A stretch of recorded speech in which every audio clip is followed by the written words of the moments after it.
네, 그러면 시작하도록 할게요. 네, 안녕하세요. 네, 한 1주 정도 지난 다음에 뵙게 되는 것 같네요. 한 60일 조금 더 남았지요? 아이고, 세상에 싶은데요. 지금의 수업 목표는 저는 이렇게, 그리고 지금의 공부 목표는 이렇게 정했으면 좋겠다라고 생각합니다. 하루에 우리 1점씩만 올리기로 해요. 욕심 내지 말고. 이 정도만 올린다라고 하더라도요. 그러면 60점 올라가거든요. 그리고 그거를 5개의 과목으로 나누면은 12점 정도 됩니다. 그리고 여러분 어차피 지금 시험 보더라도 어떤 과목에도 50점은 나올 거잖아요. 네, 그렇기 때문에 하나라도 더 모르는 걸 찾아서 그래서 조금 더 어제보다 나은 자신이 되기 위해서 노력해야 되는 것이 중요하다라고 할 수가 있어요. 그리고 사실 합격한다라고 했었을 때 제가 느끼기에는 좀 그래요. 합격하는 사람이라고 하는 것을 언제 조금 느끼게 되냐면은 시험 직전에 얼마나 집중해서 에너지를 쏟을 수 있는지 거기에 굉장히 많은 것이 달려있다라는 생각이 들더라고요. 그렇기 때문에 지금 어떤 시점에 도달했다라고 하는 것은 그렇게 중요하지 않습니다. 더 중요한 것은 앞으로 얼마나 성장할 수 있을지라고 하는 부분이라고 생각하실 수가 있을 겁니다. 네, 그리고요.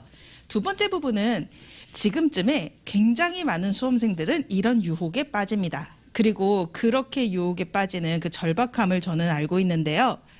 약간 이렇게 생각 들거든요. 한 판례 30개만 달다 외우고 갈까라는 생각이 들 건데요. 그런 감성을 이해하기는 해요. 뭔가 사람다운 답안을 거기에서라도 써보고 싶은 그런 생각이 좀 커지거든요. 특히 내 답안이 마음에 안 드는 경우에. 그런데 문제가 되는 것은요. 그걸 다 못 외우고 들어가요. 지금 이게 노동법에서 하나에 30개잖아요. 그 4개 과목이 4개잖아요. 다른 과목도 다 그렇게 준비를 하실 거란 말이에요. 그럼 120개입니다. 그러면은 그거 다 외우지 못하게 되거든요. 결국에는 전체적인 멘탈이 깨지게 돼요.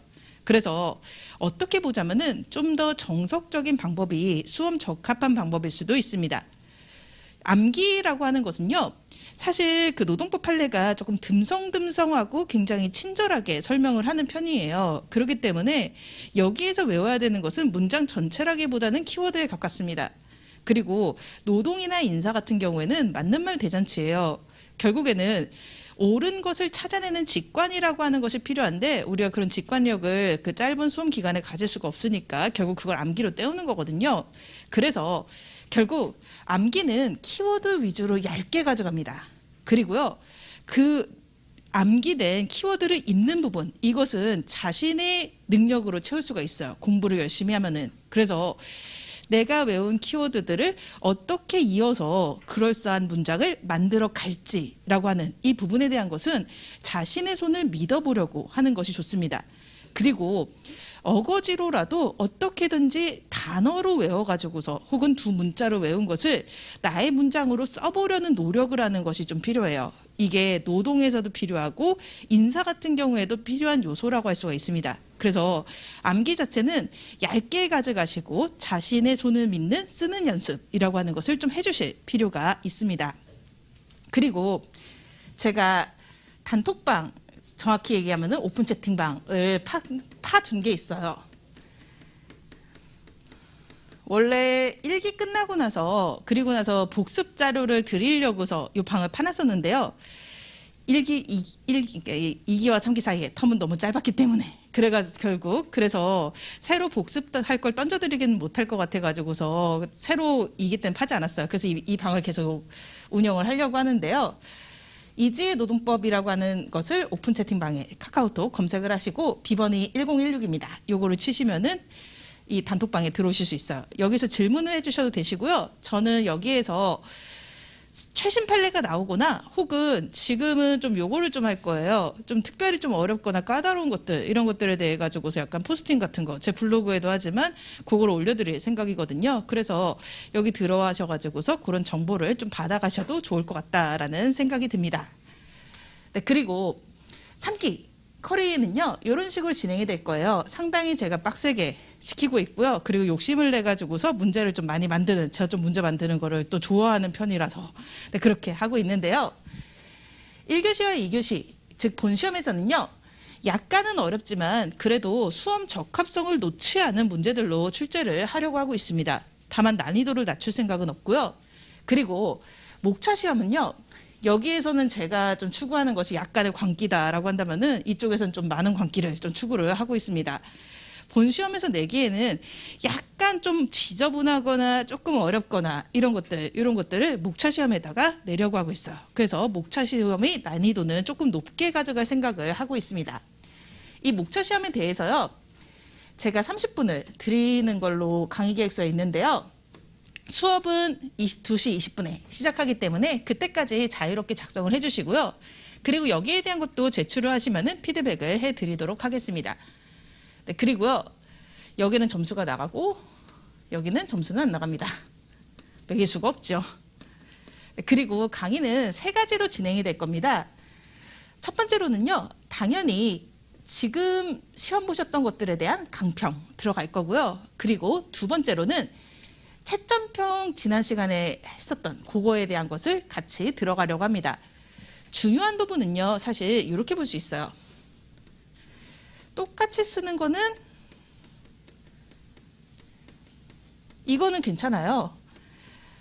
법학답안은 답이 정해져 있거든요. 그리고 여기에서 내가 인용할 수 있는 것들도 결국엔 정해져 있습니다. 그 안에서 차별화를 둘 수 있는 것들이 엄청나게 많지는 않아요. 그리고 여기에 대해서 욕심을 내는 것은 시간의 한계라고 하는 것이 존재할 수밖에 없어요. 문제가 되는 것은요, 이 부분입니다.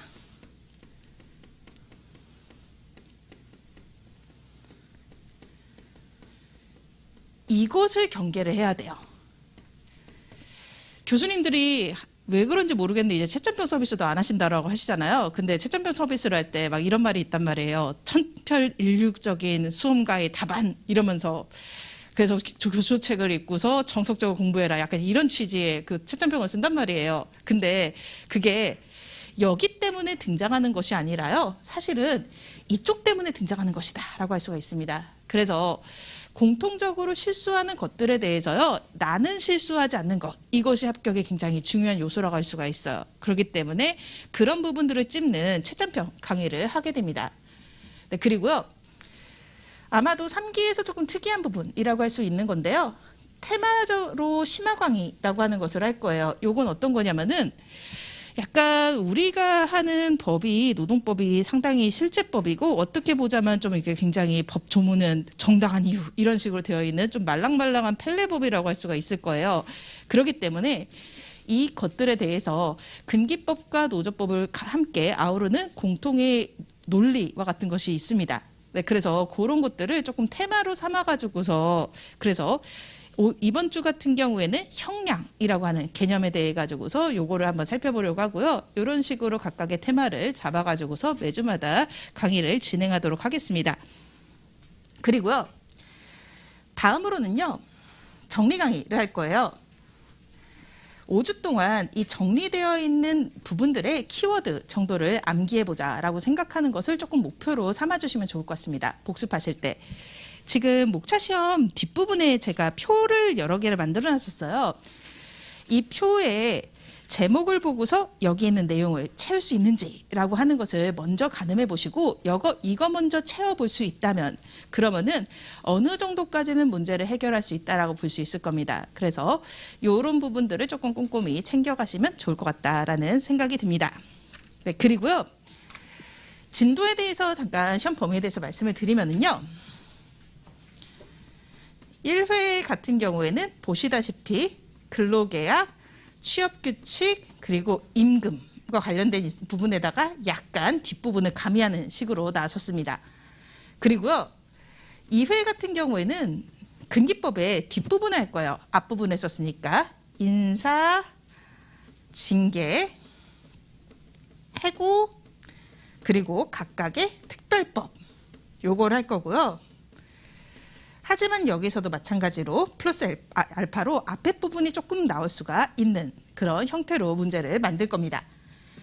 그리고 3회와 4회의 경우에도요, 노조법을 둘로 쪼갤 거예요. 그래가지고서 이쪽에서는 노조의 운영하고, 그리고 복수노조에 대한 부분하고, 그리고 부당노동에 대해 가지고서 앞부분에서 다룰 거고요. 그리고 사회에서는 교섭, 그리고 쟁의, 단체 협약에 대한 부분을 좀 다루려고 합니다. 여기서도 역시 뒤에 부분의 테마가 앞에서 조금 등장할 가능성이 있고요. 이쪽에서도 같이 묶어가지고서 앞에 부분이 등장할 수 있는 그런 가능성을 가지게 됩니다. 네, 그리고 5회의 경우에는요. 근기법과 노조법을 각 1회씩 낼 겁니다.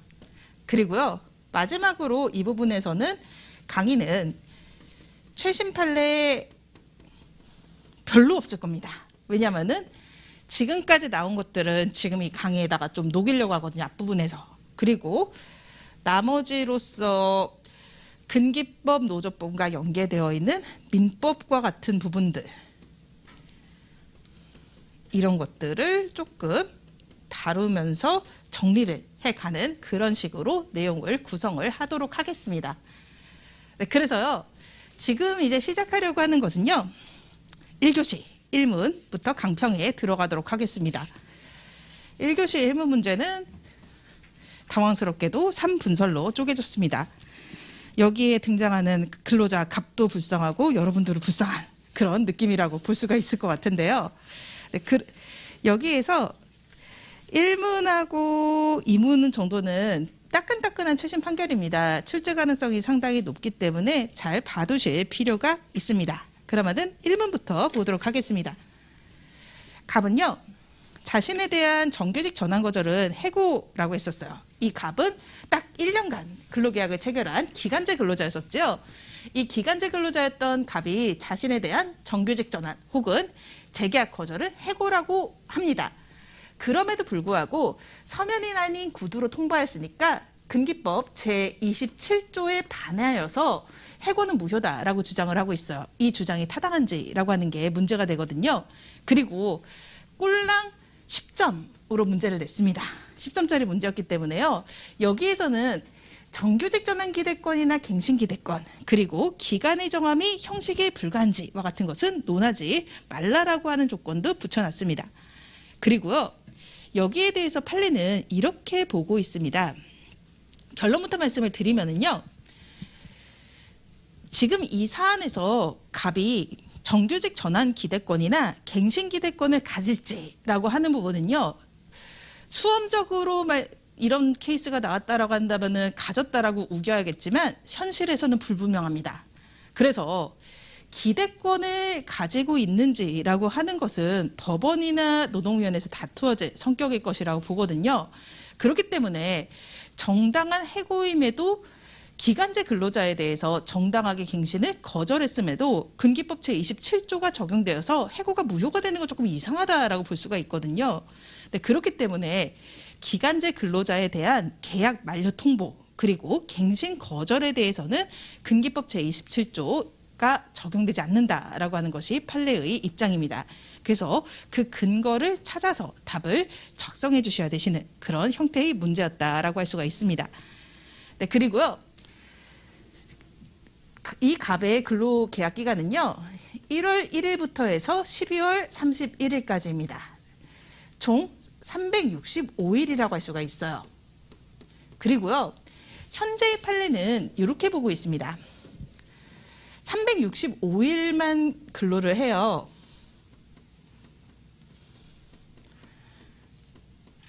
이럴 경우에는요.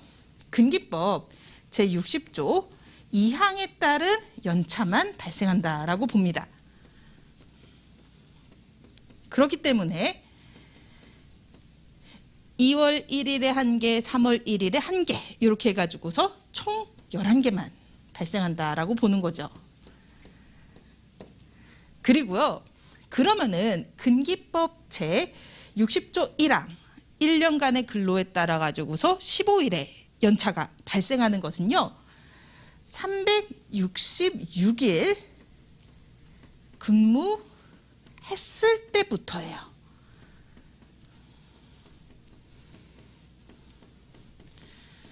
이때부터 근기법 제60조 1항의 연차가 발생한다라고 보는 거죠. 그래서 15개가 생긴다라고 보게 됩니다. 그래서 지금과 같은 갑의 경우에는요, 얘는 발생을 해요. 요거는 발생하는 게 맞지만 요거는 발생하지 못합니다.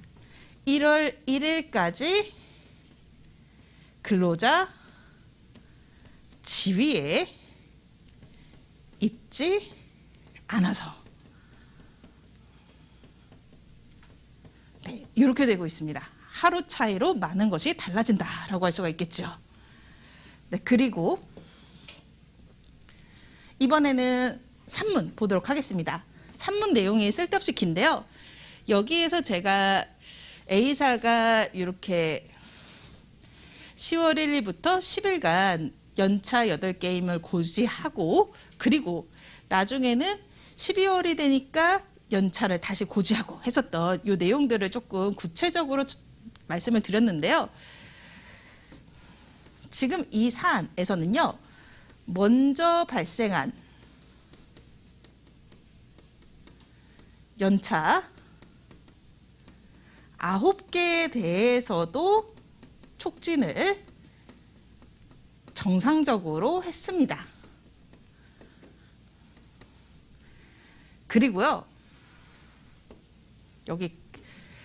그리고 이때 촉진할 수 없었던 것들이 있죠. 10월에 발생하는 거랑 11월에 발생하는 거, 이거는 촉진할 수가 없습니다. 그래서 나중에 이후에 발생한 연차 2개에 대해서도 촉진을 정상적으로 사업주가 한 상황이에요. 그런데 이때 문제가 되는 것은요, 사용자가 2차의 촉진으로서 근로자가 휴가 시기를 정하지 못하니까 강제로 할당한 그 휴일에 대해 가지고서 그 휴가 일수에 대해 가지고서 근로자가 어쩔 수 없이 출근을 했고, 사용자는 거기에 대해 가지고서 알면서도 이 사람의 일을 수령을 하고 그리고 일까지 시켰습니다. 이런 경우에는요, 이렇게 보는 거죠. 촉진은 정상적으로 했지만 근로자가 지금 자발적 의욕적으로 휴가를 헌납한 게 아니다라고 보는 거예요. 휴가 미사용의 자발적 의사가 없음이라고 보게 됩니다. 그렇기 때문에 그래서 이 경우에 회사는 본인이 강제로 할당을 했고, 그리고 근로자가 바빠서 쓰지 못했던 그 5일의 연차에 대해서는 보상할 의무를 부담한다라고 볼 수가 있습니다. 그래서 여기에 대한 부분들을 답에다가 적으셔야 되시고요. 판례의 길이가 길지 않는 그런 단타성의 문제긴 하지만 조금 푸시기가 좀 이런 문제에 익숙하지 않아서 힘드셨을 수도 있을 거예요. 그래서 어떻게 푸는지라고 하는 거 말씀을 드리도록 하겠습니다. 논점의 정리는요, 길게 쓰는 것이 중요하다라기보다는요, 그 채점자가 기대하는 단어라고 하는 게 존재를 해요. 그 단어들을 올려주는 거, 그게 논점의 정리에서 하셔야 될 내용이라고 볼 수가 있습니다. 지금 여기에서는요, 근로계약 만료 통보 또는 갱신 거절의 경우에도 27조가 적용되는지라고 하는 것을 짚어주실 필요가 있습니다. 만약에 계약 기간 중에 근로자가 잘못했거나 회사랑 싸워가지고서 해고하는 그럴 경우에는 당연히 근기법 제27조가 적용이 됩니다. 네, 그리고 여기에 대해 가지고서요, 짧은 문제니까 조금 길게 쓰지 마시고 조문하고 효과 정도만 적어주실 필요가 있어요. 해고의 효력 요건임이 원칙이다라고 하는 내용 짚어주시고요. 네, 그리고 여기에서 이 사이에 이거 적어주시는 건 괜찮습니다. 기간제 계약이 자동 종료 사유고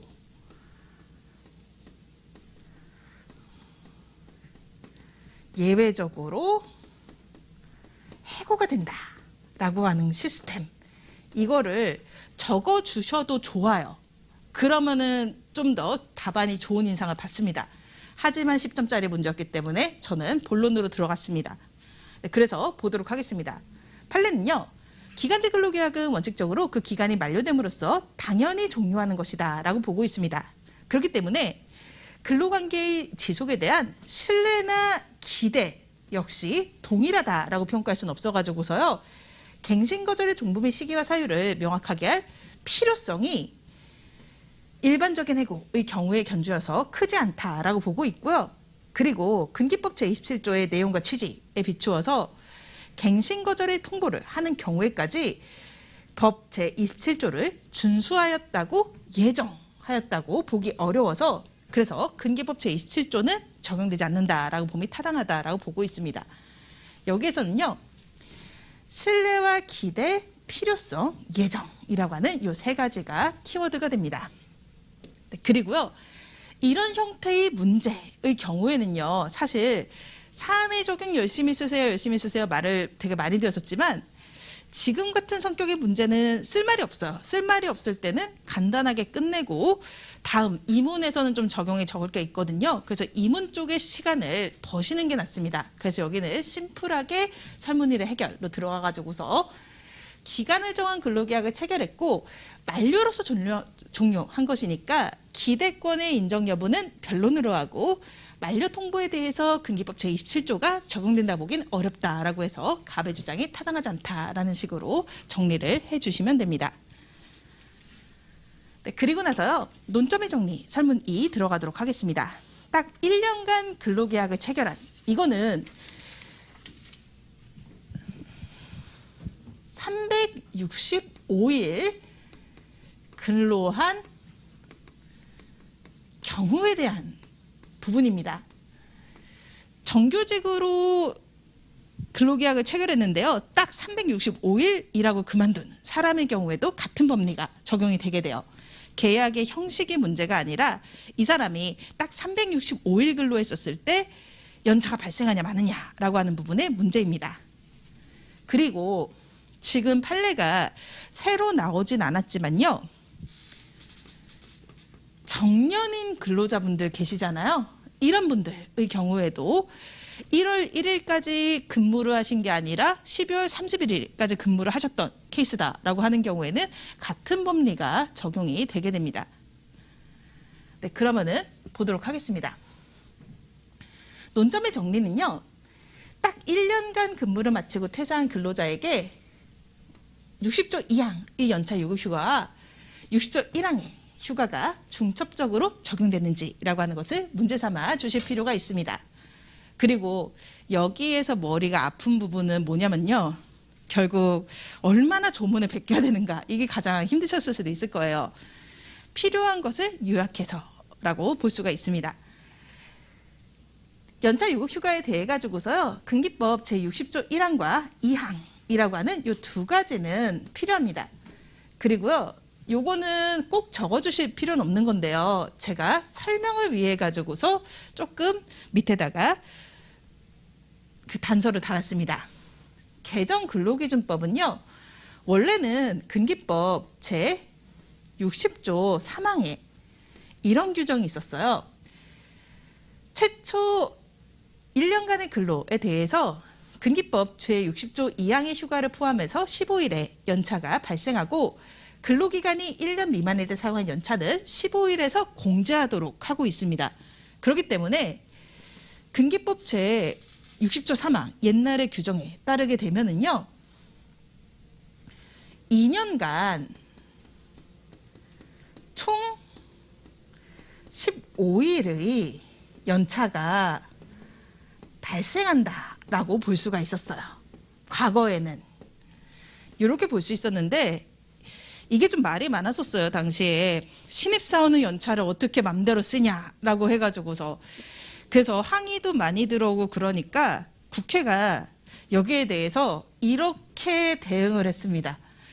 이게 원래 저도 노동조합에서 일을 할 때는 선거관리 규정이라든가 이런 거 만들어 보면은요. 법을 일단 만들고 났을 때 만들고 나면은 그 다음에 수습하는 부분이 반드시 생기거든요. 뭔가 앞으로 발생할 경우의 수를 다 예정하고서 룰을 만드는 것이 쉽지가 않아요. 그래서 문제점이 발생하면 고치고 하는 것이 결국에는 법이 되더라고요. 그리고 똑똑한 분들이 만드시긴 하지만 약간 이런 진짜 국회에서 만드는 레알 법령의 경우에도 이런 식의 부작용이 좀 발생을 해요. 그 부작용에 대한 부분인데요. 얘를 그래서 국회에서 그냥 이렇게 삭제를 해버린 거예요. 얘를 그냥 없애버립니다. 그러면은 결국에는 이렇게 국회가 법을 개정을 했어요. 그럼 노동부는 이렇게 기계적으로 해석할 수밖에 없거든요. 그러면은 1년간 근무를 하는 동안에 11개 그리고요 마치면 15개 그리고 여기에서 사용한 연차 여기서 공지한다라는 게 없으니까 도합 26개가 발생한다라고 노동부가 해석을 할 수밖에 없었던 거예요. 그 신입사원들에겐 굉장히 행복한 시절이었었고요. 그리고 그걸 바라보는 그 기존의 사원들, 이런 사람들은 또 은근히 형평성 때문에 부글부글 끓게 되는 그런 경우가 좀 발생을 하게 되었었습니다. 그리고 이 26개라고 하는 것이 장기 근속자 연차가 가산되는 것의 최대치가 25개거든요. 그걸 생각하면은 장기 근속자들도 기분이 좋지만 않은 그런 상황이 발생을 해버린 거예요. 그래가지고서 결국에는 이렇게 정리를 하게 되었습니다. 이 정리를 하기 전에요. 요걸 한번 좀 봐주실 필요가 있어요. 이걸 어떻게 대법원이 좀 정리를 해주려고 했었는데 그럼 이걸 어떻게 정리를 해야 될까라고 하는 것을 법을 바꿀 것인가 뭐 이런 걸 고민하다가 이 법리를 하고서 꺼내왔습니다. 연차유급휴가 미사용 수당이라고 하는 것은요. 더 이상 연차휴가를 사용하지 못하게 될 경우에 상응하는 임금인 연차휴가 수당을 청구할 수 있다라고 해가지고서 연차휴가 미사용 수당이라고 하는 것은 결국 12월 31일까지 사용 가능했던 것을 못했을 때 1월 1일에 발생하는 것이다 라고 하는 이 개념을 한번 가지고 오게 됩니다. 그리고 나서요 366일이다 라고 하는 법리를 만들게 된 거죠. 네, 그래서 그 366일이다 라고 하는 법리를 한번 따라가 보도록 하겠습니다. 판례는요 저렇게 딱 365일만 일을 했을 때는 그냥 11일만 발생하는 것으로 보자라고 했었고요. 그 근거는 이런 걸 두고 있습니다. 아까 말씀드렸던 60조 3항을 삭제한 취지는요. 1년간 연차휴가를 사용한 경우에 다음의 연차가 줄어드는 것을 방지하기 위한 것이기 때문에요. 이를 근거로 해가지고서 11 더하기 15로 딱 1년 동안만 근로를 제공한 근로자에게 근기법 제60조 2항과 1항이 중첩적으로 적용된다라고 볼 수 없다라고 하는 것을 첫 번째 예로 듭니다. 네, 그리고요. 연차휴가를 사용할 권리는요. 다른 특별한 정함이 없는 한 1년간의 근로의 대가니까 전년도 1년간의 근로를 마친 다음 날 발생하는 것이다 라고 보게 되고요. 그래서 결국 1월 1일부터 12월 31일까지 일하고 나서 그 임년인 다음 해 1월 1일에 발생한다라고 보는 거죠. 그래서 1월 1일까지 근로자의 신분에 있지 못하고 퇴직 등으로 근로관계가 종료한 경우에는 연차를 사용할 권리에 대한 보상으로서의 휴가수당도 청구할 수 없다라고 하는 점 얘기를 합니다. 그리고요.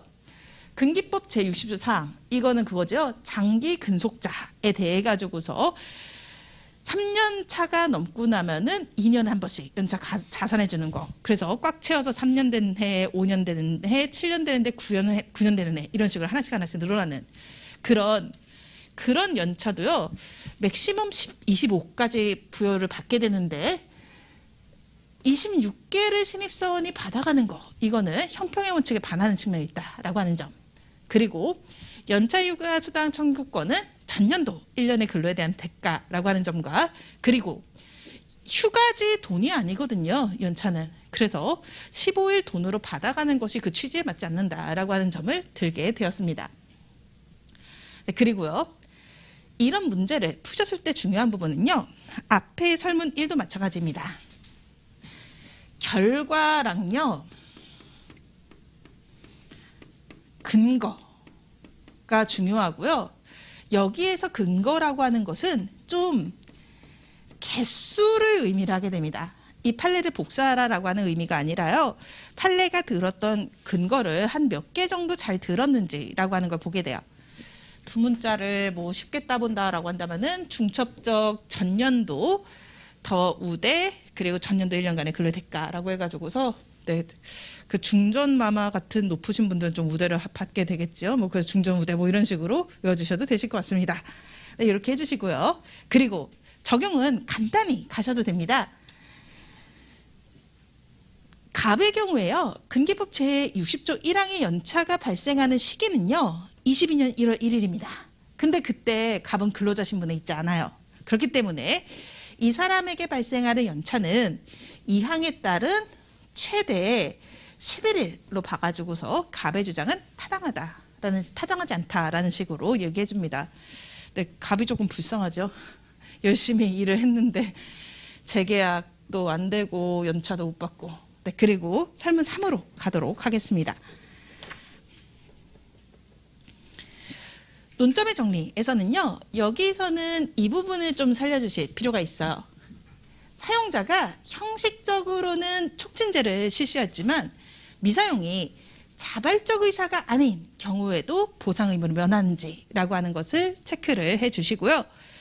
이 문제는 사실 여기 조문이 되게 그지같이 복잡하게 되어 있어요. 이걸 어떻게 복원하느냐라고 하는 것이 가장 빡셌던 부분이라는 생각이 좀 듭니다.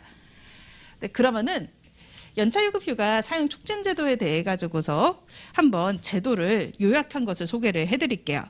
여기에서 청구권의 소멸이라고 하는 것은 꼭 소개를 해주지 않으셔도 되긴 합니다. 다만 저는 설명을 위해서 좀 이상적인 답안을 소개를 해드리기 위해 가지고서 요거를 조금 플러스를 해두기는 했습니다. 네, 그리고요. 사용 촉진제도 보도록 하겠습니다. 근기법 제61조는요. 휴가 사용률 제고를 위해서 연차는 돈으로 보상받는 것이 아니라 휴가로 써야 된다라고 하는 것이 정부의 생각이거든요. 네, 그래서 그걸 위해서 유급휴가 사용 촉진제도를 규정을 하고 있어요. 그래서 이런 조치를 했음에도 근로자가 휴가를 사용하지 않아서 휴가권이 소멸되는 경우에는요. 미사용 수당의 휴가에 대해서 금전으로 보상할 의무가 없고 그것은 다음 해로 이월되지 않고 소멸하도록 하고 있습니다. 그러면은 이번에는 일반 근로자보다도 더 복잡한 신입사원 부분을 보도록 하겠습니다. 사용 촉진 제도는요. 크게 1차 촉진 그리고 2차 촉진으로 이루어지게 됩니다. 1차 촉진은 이렇게 돼요.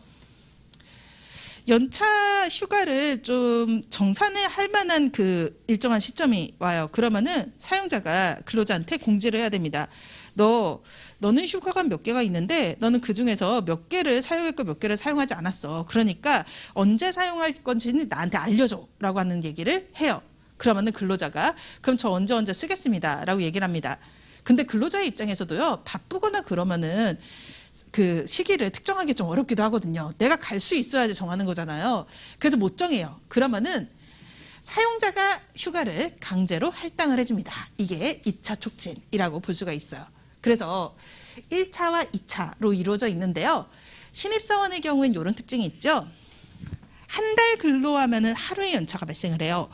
1월 1일 입사를 한 사람은 2월 1일에 하나 발생하고 3월 1일에 하나 발생하고 이런 게 있습니다.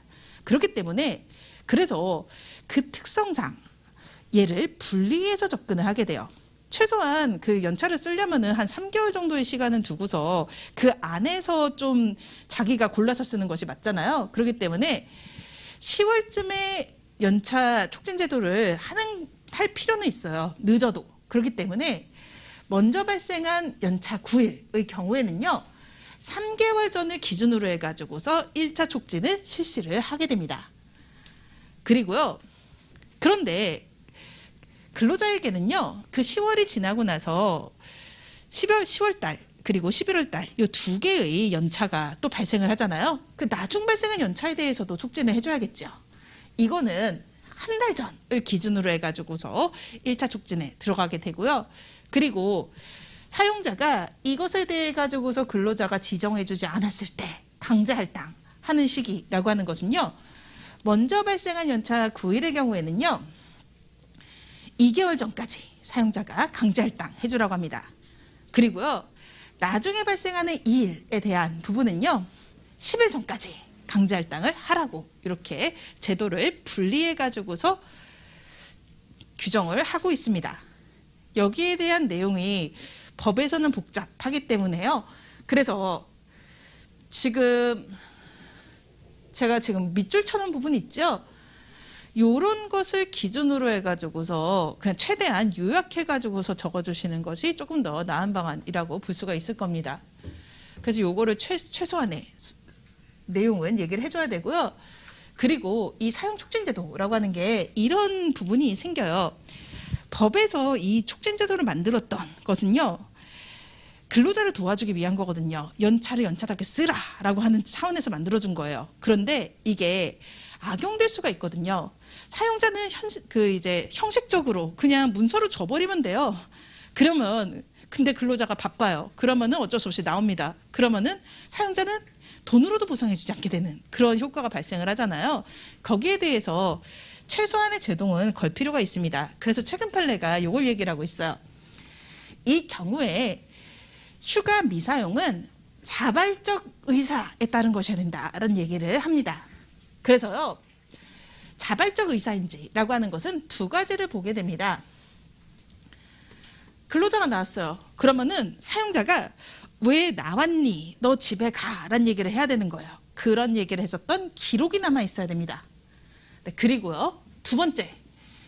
만약에 그렇게 나와 있는 근로자에 대해 가지고서 일을 시켰어요. 그러면은 자발성이 없다라고 보게 됩니다. 그래서 노무 수령 거부 의사와 그리고 업무 지시라고 하는 이 두 가지가 있는지를 봐가지고서 자발적 의사인지라고 하는 것을 따지게 됩니다. 네, 그리고 설문 3에 대해서는요. 여기서는 몇 가지 키워드는 좀 잡아주실 필요가 있습니다.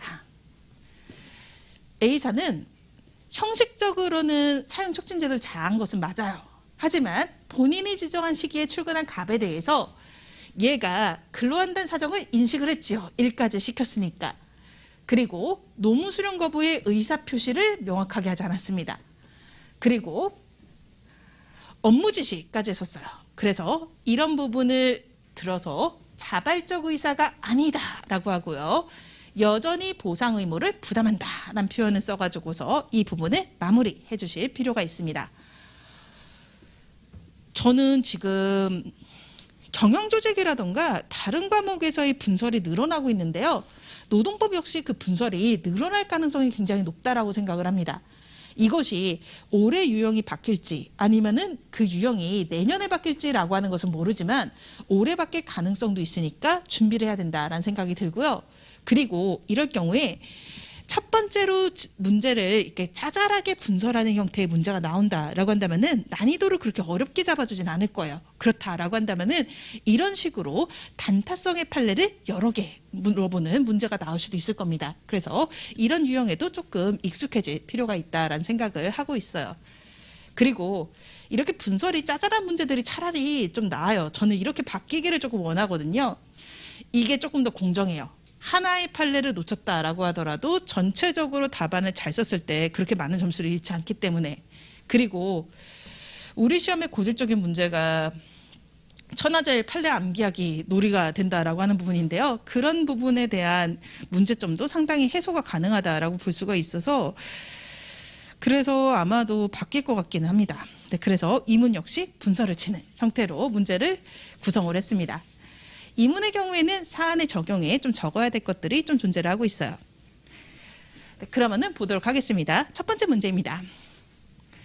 임금과 관련된 부분 그리고 최신 판례가 좀 나왔기 때문에 통상임금과 관련된 부분들 이게 상당히 올해 A급이 될 수 있는 가능성이 있다라고 보여지는데요.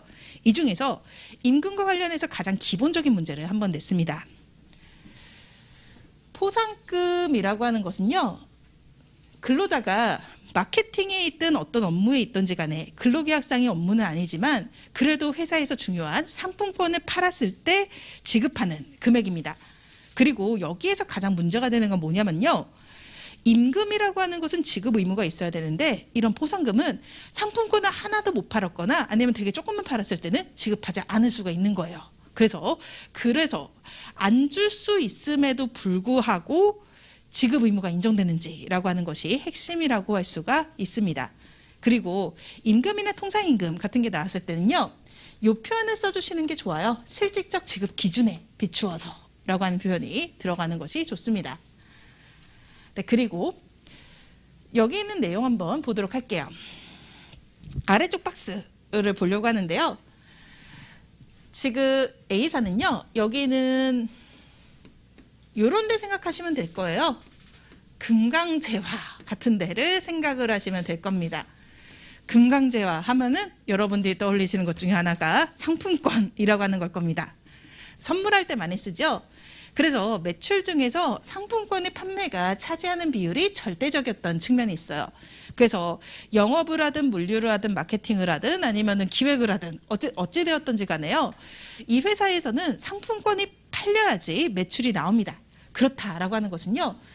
이것은 결국 제공하는 근로의 일부라고 볼 수가 있는 거예요. 그래서 근로 대가성이 있다라고 볼 수가 있습니다. 네, 그리고요. 단체 협약이나 취업 규칙에 규정된 내용이 없고 합의가 존재하지 않긴 하지만요. A사가 필요에 따라 일방적으로 결정하는 판매 실적에 따른 비율에 의해 가지고서 포상금의 액수가 미리 결정되는 측면이 있습니다. 이럴 경우에는요. 이렇게 보면 될 거예요. 이것이 매해 달라질 수는 있어요. 목표 실적에 따라 가지고서. 그렇긴 하지만 일단 결정이 돼요. 뭐 예를 들면은 상품권을 500만 원어치 팔면은 그러면은 5만 원 주겠다. 이런 식으로 결정이 돼 있어요. 그런데 회사가 내가 1000만 원어치를 팔았는데도 포상금을 안 준다라고 하면요. 그거는 소액 재판이라도 걸 수 있을 것 같잖아요. 즉 일정한 요건을 달성하면은 사업주가 지불을 거절할 수가 없는 거예요. 사용자가. 그렇기 때문에 지급 의무가 있다고 볼 수가 있습니다. 통칙이 없다라고 하더라도 일정한 요건이 결정되고 나면은 사용자는 이를 거절할 수 없기 때문에요. 네, 그리고요. 포상금의 지급 시기가 일정하진 않았어요. 하지만 12월경, 5월경, 5월경, 1월경 이런 식으로 연 1회는 반드시 준단 말이에요. 그렇다라고 하는 점에서 봤을 때요. 그것은 일시적이고 우발적인 급부라기보다는요. 아무튼 꾸준히 주는 거예요. 그래서 계속적이고 정기적이라고 볼 수가 있겠죠. 그래서 요거는 근로의 대가로서 임금에 해당한다라고 볼 수가 있습니다. 네, 그리고 두 번째 부분입니다. 따끈따끈한 최신 판례에서 나왔던 내용인데요. 금기법 제20조와 관련된 부분이긴 한데 우리는 금기법 제20조를 떠올렸을 때 가장 먼저 떠오르는 것이 결국에는 위약액정 금지예요. 그런데 지금 이 사안의 경우에는 그보다 조금 심플한 비용 반환 약정이라고 하는 것을 다루고 있습니다. 금기법 제20조는 이런 경우를 생각해 주시면 돼요. 의무 재직 기간이라고 하는 것이 존재를 하고요. 이것을 어겼을 때 뭔가 배상을 시키거나 혹은 반환을 시켜요. 요런 거다라고 하면은 금기법 제20조가 걸리는 문제라고 할 수가 있습니다. 네, 그러면은 지금 이 사안의 경우에도요. 의무재직 기간을 짧게라도 걸었고 그리고 그거를 어기면 자기 사용자가 지급했던 돈을 토하라라고 하는 약정이라고 볼 수가 있겠죠. 그리고 그 약정의 그 내용을 한번 보도록 하겠습니다. 회사는요. 발행 주식 매각을 통해 가지고서 소속 기업 집단을 변경을 합니다. 그런데요. 주식 매각에 반대하는 근로자들이 존재를 해요. 그런 사이에 이런 약정을 했었어요. 매각 위로금을 지급하되 이걸 받은 직원이 한 8개월 이내에 퇴사하는 경우에는 지급받은 매각 위로금을 월할로 계산해서 반납한다라고 약정합니다.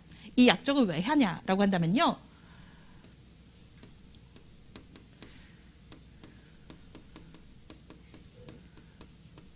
아무튼 소속 기업 집단이 변경이 돼요. 그 뭐 이제 한화에서 롯데를 변경된다던가 뭐 이런 경우라고 할 수가 있거든요. 그런 과정에서 뭐 고용 불안을 느낀다던가 싫을 수가 있을 겁니다. 그 싫은 근로자들이 우르르 나가는 거 회사가 무섭거든요. 그렇기 때문에 당근으로서 달래준다라고 하는 개념이에요.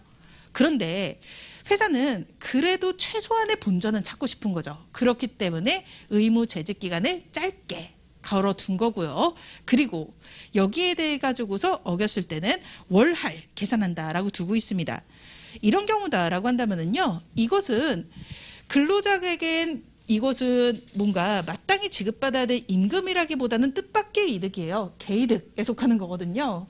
네, 그리고 이것을 어쩔 수 없이 토하면 아깝긴 하지만 그것으로 인해서 계속 근로가 강제된다라고 보기는 어려워요. 네, 그렇기 때문에 이런 약정은 금기법 제20조에 반한다라고 보기가 어렵습니다. 네, 그래서 여기에 대한 내용을 짧게 처리를 하는 문제를 어떻게 푸는지를 보도록 하겠습니다. 논점을 정리해서요. 여기에서의 키워드는 요거를 좀 잡아주시면 좋을 것 같아요. 임금이라던가 통상임금 같은 경우에는요, 좀 걸리는 것들이 좀 있어요. 특히 걸리는 거. 지금의 경우는요, 포상금은 안 줄 수 있다라고 하는 것이 걸리는 거니까 지급 의무가 있는 이라고 하는 것이 걸리는 개념입니다. 네, 그리고요, 임금의 개념에 대해서 정의 규정 해주시고요. 그리고 판단 기준이라고 하는 것으로서 정의대라고 하는 거, 지급 의무, 계속 정기적, 근로의 대가라고 하는 것만 잘 적어주시면 됩니다.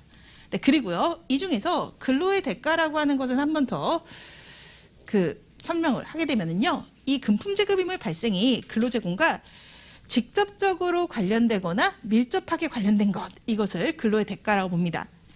그것과 관련 없이 개별 근로자의 특수하고 우연한 사정에 의해서 좌우되는 경우에는요, 근로의 대가로 지급된 것이 아니다라고 보고 있습니다. 이 특수하고 우연한 사정이라고 하는 것은요, 약간 이런 개념이에요. 예뻐서 혹은 불쌍해서 이런 것이 특수하고 우연한 사정이라고 볼 수가 있습니다. 최근에요, 제 친구가 이직을 했어요. 대기업에서 대기업으로 이직을 하는데요. 역시 노비는 대감지 노비를 해야 된다라는 생각이 드는데, 이 친구가 이직을 한다고 하니까 그 팀장이 이런 제안을 했더라고요. 너 그러니까 법인카드 봤는데 그 법카에서 한 50만 원 정도 네가 맘대로 쓸 수 있게 해주겠다라고 하는 거예요. 일단 소는 누가 키우나 해서 잡아야 되니까 이런 것들이 특수하고 우연한 사정입니다. 혹은 이런 경우도 있거든요. 가족이 아프거나 뭐 이랬을 때 사용자가 좀 근로자가 안쓰러우니까 좀 더 돈을 더 주는 경우도 있을 거예요. 이런 것들은 근로제공과 관련성이 있다라고 보기가 어려운 거라고 할 수가 있겠죠.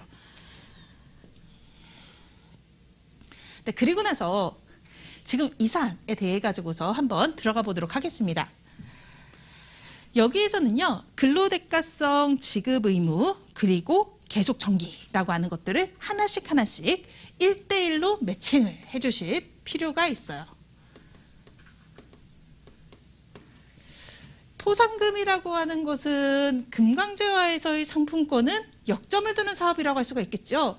사실 금강제화 고객들 중에서 현금으로 혹은 카드로 물품 구입하는 분들보다 상품권을 구입하는 분들이 더 많을 거예요. 그렇기 때문에 근로대가성 인정된다라고 봅니다. 네, 그리고요, 포상금의 지급 시기가 일정하진 않지만 이 정도면 일시우발적이라고 보기는 어려워요. 한두 차례 실행되는 것이 관례화되었기 때문에, 그래서 계속 정기적이라고 표현을 해주실 필요가 있습니다. 그리고 여기에서 이 단위어를 좀 활용해 주시는 게 좀 필요해요. 우발 일시와 계속 정기, A와 B 중에서 어디에 더 가까운지라고 하는 식의 서술을 해주셔도 좋습니다. 네, 그리고요, 포상금에 대해 가지고서 규정된 바가 없고 액수 또한 필요에 따라 일방적으로 결정이 됐지만 요건에 맞는 실적을 달성하였다면 회사로서도 지급을 거절할 수 없을 것으로 보이니까, 그래서 지급 의무가 있는 거죠. 뒤집으면은 은혜적 급부가 아니다라고 볼 수가 있습니다. 그래서 근기법상 임금에 해당한다라고 해서 이 내용을 정리를 해주실 필요가 있습니다. 가장 베이직한 문제를 냈고요. 그 외에 조금 있다가는 좀 이제 세핑한 판례에서 등장하고 있는 복지 포인트라던가 아니면은 공공기관의 경영평가 상여금에 대한 것도 살짝 살펴보도록 하겠습니다. 네, 그리고 두 번째 설문 2로 넘어가도록 할게요. 논점의 정리 보도록 하겠습니다. 여기에서는요. 근기법 제20조의 문제이기 때문에 두 가지를 찝어주실 필요가 있어요. 조문번호 적어주시고요. 의무 재직기간 그리고 반환 의무라고 하는 것을 짚어주실 필요가 있습니다. 네, 그리고 위약 이전 금지라고 하는 내용에 대해 가지고서 최소한의 설명을 한다라고 한다면은요. 조문 베껴주시고 입법 취지가 의사의 반환은 계속 근로 강제 방지다라는 얘기 해주시고요. 무효이고 벌금이 있다라고 한 내용을 간단하게 소개를 해줍니다. 네, 그리고요. 위약 이전 금지의 내용이라고 하는 것은요. 첫 번째, 위약이라고 하는 것의 본질은 배상이거든요. 소정금액의 지급이라고 하는 거. 이게 가장 디폴트적인 부분이라고 할 수가 있을 겁니다. 그런데요. 배상뿐만 아니라요. 마땅히 근로자에게 지급돼야 될 소정의 임금을 반환하기로 하는 거. 이것도 배상과 다를 바가 없다라고 봐요. 결과적으로 입법 목적이 반하는 약정이기 때문에. 그래서 근기법 제20조에 따라서 효력이 없다라고 볼 수가 있습니다. 그리고요. 이 위약 예정인지라고 하는 거를 보게 되는 그 가장 키워드가 되는 것은 이거예요. 근로자에게 당연히 지급해야 될 성격인지 아니면은 그렇지 않은 건지라고 하는 것이 핵심이 된다라고 할 수가 있습니다. 연수비가 진짜 연수비예요. 근로자가 내야 될 성격이다라고 한다면요. 사용자가 은혜적으로 그거를 지급해 줬다라고 볼 수가 있겠죠. 그러니까 마땅히 근로자에게 지급돼야 될 소정의 임금이 아니다라고 볼 수가 있어요. 그 지금의 매각 위로금이라고 하는 것도요.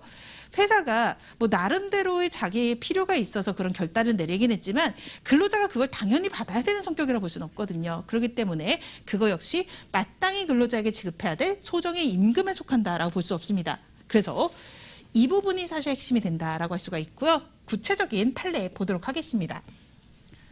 금전반환 약정에 대해서는요. 최근에 지금 이 판례가 나왔습니다. 올해 나왔던 따끈따끈한 판결이고요.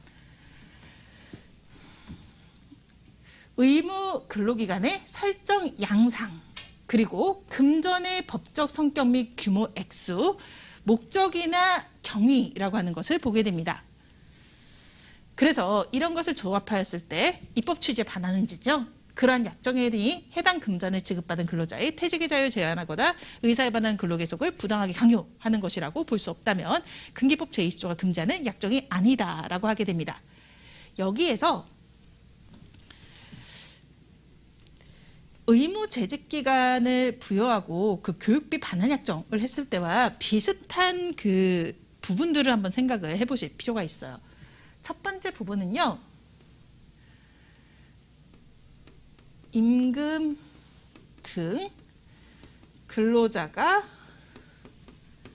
마땅히 수령할 것인지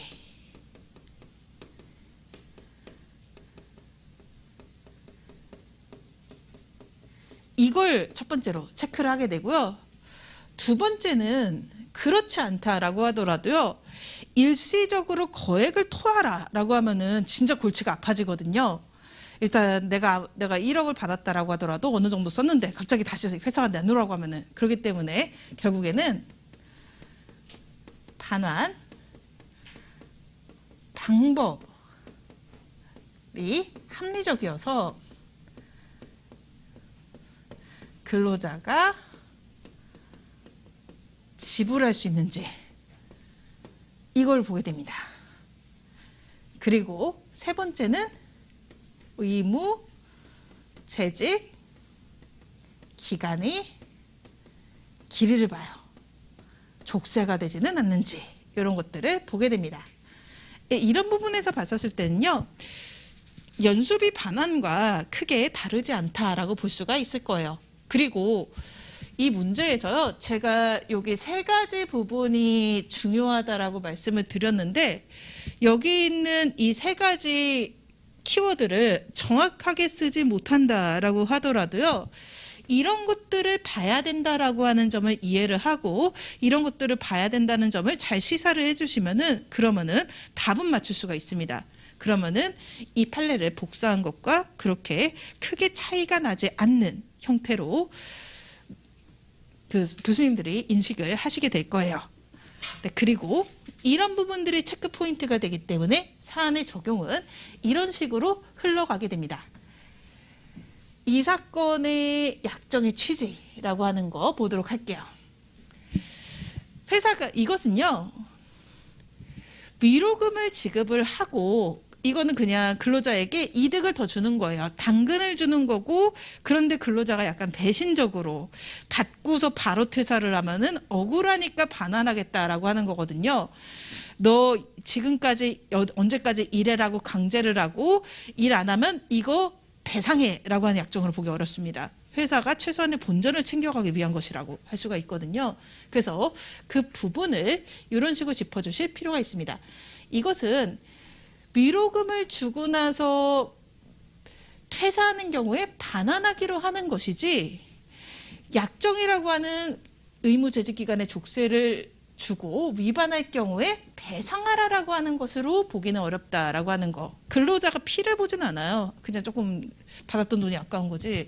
그리고 위로금의 성격은요, 이례적이고 특별한 경영상의 목적으로 한 약정이고, 이것이 마땅히 지급해야 될 임금은 아니다라고 볼 수가 있겠죠. 그리고 방법의 적정성과 관련해서 이때의 약정 근무기간은 1년도 채 되지 않아요. 굉장히 짧게 잡아줬어요. 그리고요, 이 위로금은 월할로 계산해서 반납하도록 하고 있습니다. 그러니까 뭐 한 4개월 있다 퇴사를 하면은 반만 반납하면 되는 거거든요. 이렇다라고 하는 점에서 보았을 때 이걸 받은 근로자들도 그냥 자유롭게 퇴사할 수 있는 걸로 보이거든요. 그렇기 때문에 근기법 제1조에 반하지 않는 반환약정으로서 효력이 인정된다라고 볼 수가 있습니다.